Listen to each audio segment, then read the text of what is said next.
Bos, kata orang usia senja bukan akhir segalanya ya. Malah ada beberapa orang yang justru menyambutnya dengan happy. Kayak bapak yang satu ini nih. Menjelang masa pensiun, Pak Atmadi menyibukkan diri dengan hobi lamanya, berkebun. Nggak disangka bos, dari sekedar iseng nyalurin hobi, malah bawa hoki nih. Kebunnya malah dikunjungi banyak orang. Cuan pun berdatangan. Halo bos, selamat datang di Kebun Begonia. Inilah hasil kami yang dari iseng-iseng menjadi cuan. Nah, bagaimana caranya tetap dicuan, bos?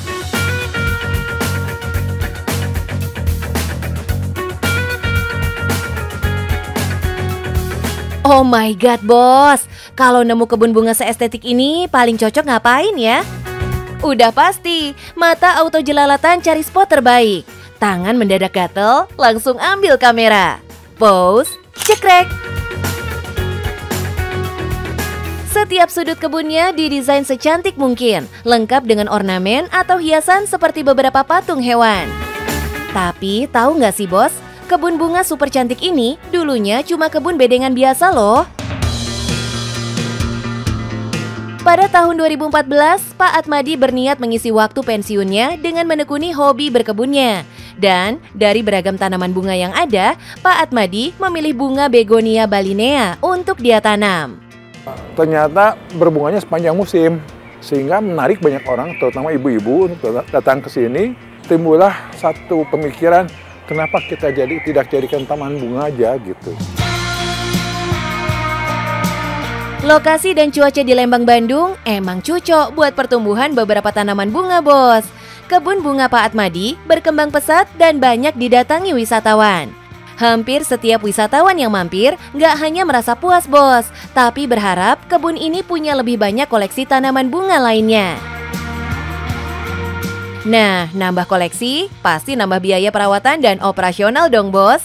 Akhirnya, Pak Atmadi memutuskan untuk memasang tarif Rp30.000 untuk setiap pengunjung yang datang ke kebunnya. Yang semula kita pikir, ya untuk hobi saja, ternyata banyak peminatnya.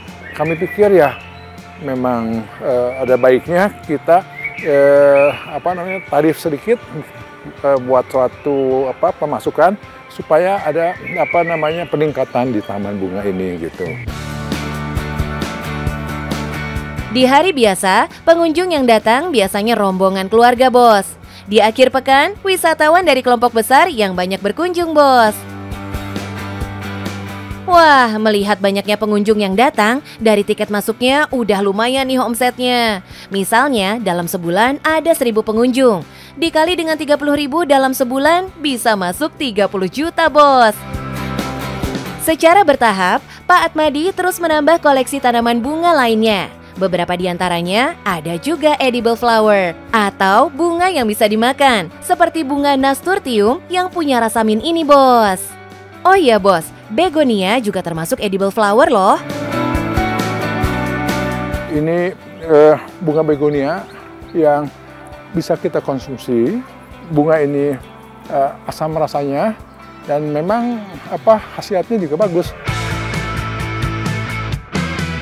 Pada zaman dulu masyarakat Sunda, bunga begonia ini biasa dijadikan pengganti bumbu asam dalam membuat sayur, bos. Nah, kalau bunga yang warnanya biru ini namanya bunga telang, bos. Bisa diseduh air panas dan dikonsumsi seperti daun teh, bos. Bunga ini berkhasiat untuk menurunkan demam dan meringankan gejala alergi dan asma. Dunia pertanian memang bukan hal baru bagi Pak Atmadi. Namun, di masa pensiun, ia merasa memiliki kesempatan yang lebih baik untuk fokus mengembangkan hobinya. Pengalamannya bertahun-tahun bekerja di perusahaan benih tanaman membuatnya menjadi sosok yang mumpuni di bidang pertanian. Halo bos, inilah tempat pembesaran tanaman kami. Kami di sini kurang lebih ada 70 macam tanaman. Beberapa instansi bahkan meminta secara langsung kepada Pak Atmadi untuk memberikan pelatihan berkebun kepada karyawannya yang memasuki masa pensiun. Kebun Pak Atmadi pun berkembang menjadi salah satu destinasi eduwisata di Bandung. Kebun ini sering menerima kunjungan dari sekolah dan mengadakan pelatihan bercocok tanam. Sejak tahun lalu, lahan seluas 1 hektar ini makin lengkap dengan tambahan wahana binatang, Bos. Mantap! Nggak cuma untuk dilihat, pengunjung juga bisa berinteraksi langsung dengan hewan-hewan ini. Pastinya dengan didampingi kipernya ya, Bos. Jadi bos, sebenarnya nggak susah loh kalau mau mulai bisnis atau punya usaha. Yang penting bisa dan mau menjalaninya dengan sepenuh hati. Kayak Pak Atmadi yang mengembangkan bisnisnya dari hobi yang disukai. Di masa pensiun, kita harus tetap sehat dan menekuni kegiatan hobi yang bisa mendatangkan cuan, Bos.